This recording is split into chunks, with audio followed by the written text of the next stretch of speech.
In this video, I speak about types of interval. First kind of interval is open interval. Open interval, it's the interval with two endpoints that these two endpoints are not included in the interval. For example, if I tell you variable x is between 3 and 7, then you have open interval because x is between 3 and 7, but 3 it's not included, also 7 it's not included. It means that x it's not equals to 3 and it's greater than 3. Also x cannot be equals to 7, but it's less than 7.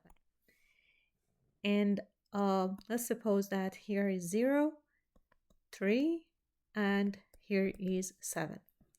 On the x-axis, from negative infinity to positive infinity, x can get the values between 3 and 7, but not 3 and not 7.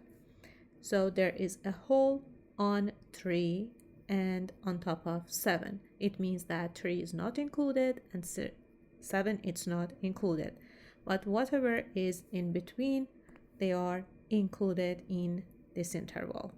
So the shaded area is open interval. We show open interval by parentheses. So I can write it as 3 and 7. Next type of interval is closed interval. Closed interval means two endpoints are included in the interval. For example, x is between 3 and 7. 3 is included and x can be equals to 3. Also 7 is included and x can be equals to 7. So on the x-axis, from negative infinity to positive infinity, if here it's 3 and here is 7, x can be anything between these two values.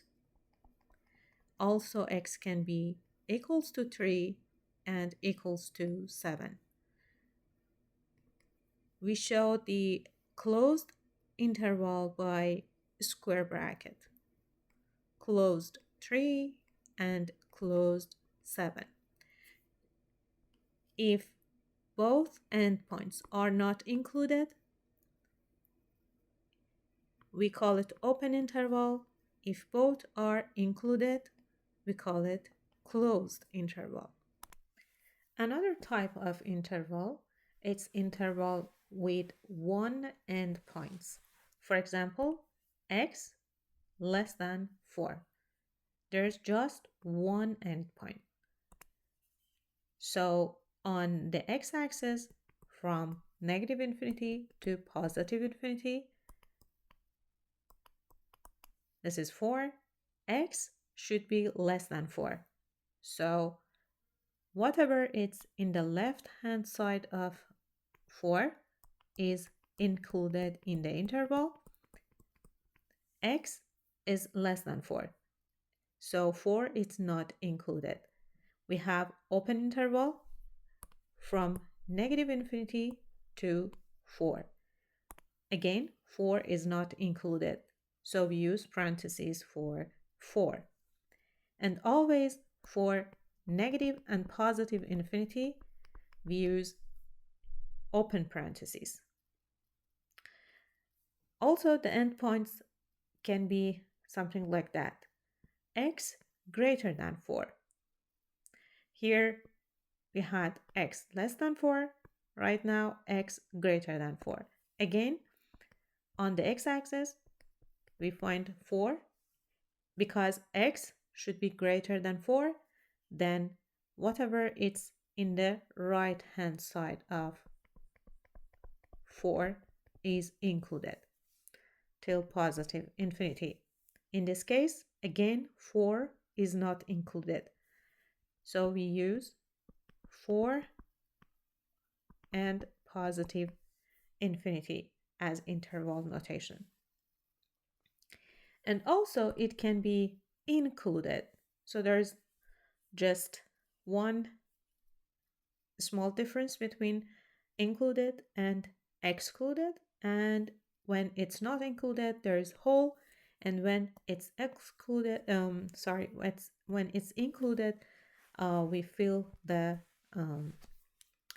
hole here. Okay, here we have x greater than 4 or equals to 4. For greater than 4, it should be in the right hand side of 4 to positive infinity. And because here we have x equals to 4, we fill this hole. 4 is included, so we use a square bracket, but positive infinity always is excluded, and we use open parentheses. The last thing here is set of real number. Set of real number, we know that it's from negative infinity to positive infinity. This is the interval notation for set of real number, and actually contains all values from negative infinity to positive infinity on the x-axis.